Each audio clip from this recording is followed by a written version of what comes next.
Hello! As previously stated, I am Matthew Herman, and I am honored to be here as your student opener. This is actually one of my first times doing stand-up comedy for a live audience. So it's going to be a bit of a baptism by fire here in this non-denominational chapel. But anyway, how are you all doing tonight? Doing well? Good. I didn't hear any of that. You all spoke over each other. It was kind of rude, actually.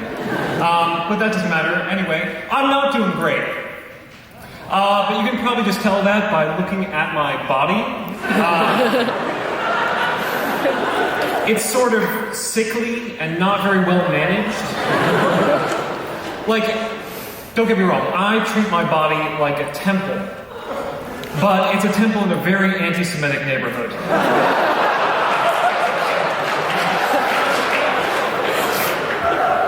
Don't worry, I'm not one of those self-deprecating comedians. I'm not nearly smart enough to do that kind of comedy. But there are some things that are objectively odd about my body that I would like to point out to you. For example, the other week,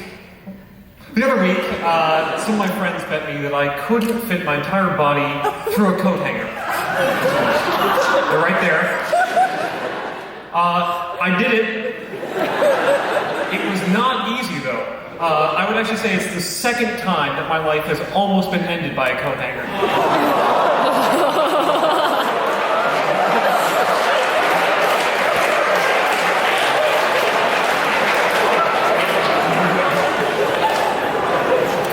Another odd thing, as you may be able to tell, I have weirdly small hips, which means that pretty much every moment of every day I have a wedgie.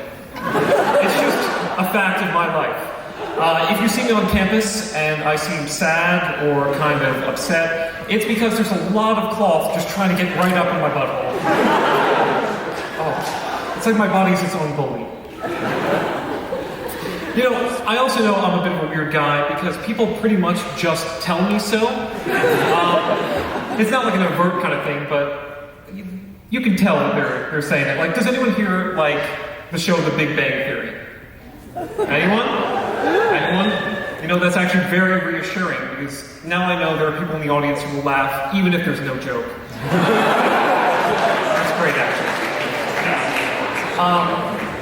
But people tell me I'm like the main character from that show, Sheldon. Yeah, stop doing that. Stop it. That's not a compliment, okay? It's pretty much someone coming up to you and saying, hey, you seem autistic. Seriously. A blind person will never lose a game of hide and seek. Because they will never be invited to play.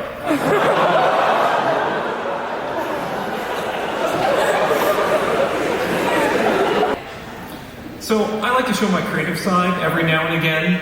So I've written you all a poem. It's a haiku, and I'm sure you all know how those work. So if you want to count the syllables with me, please go ahead. Here we go. I am a nonconformist. Thank you. You know, I've always said that a good lover is like a palindrome. It doesn't matter which end you enter, the result is always the same.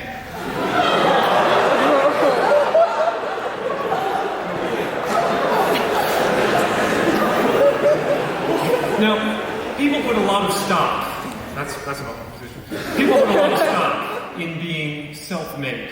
They'll say something like, I'm a self-made millionaire. But there are times when that's not a good thing. For example, I'm a self-made orphan.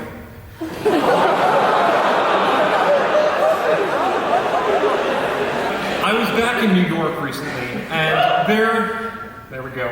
There are a lot of homeless people in New York, as you probably know, and it got me kind of sad and introspective about the nature of being homeless. And I was wondering, could I survive being homeless and all this stuff? And the one question that kept going through my mind was, do homeless people understand knock-knock jokes?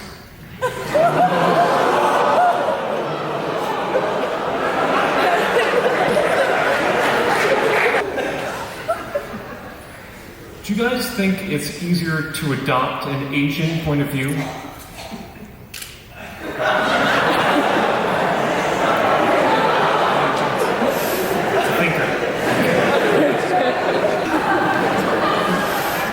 But you know, they say that you are what you eat, and if that's true, I think cannibals are the most human of us all. Now, if I seem nervous, I'm sorry. I've been under a lot of pressure lately. I'm taking a lot of higher level classes this semester, and I'm applying to internships. And I also recently just learned that only I can prevent forest fires. It's a lot of pressure.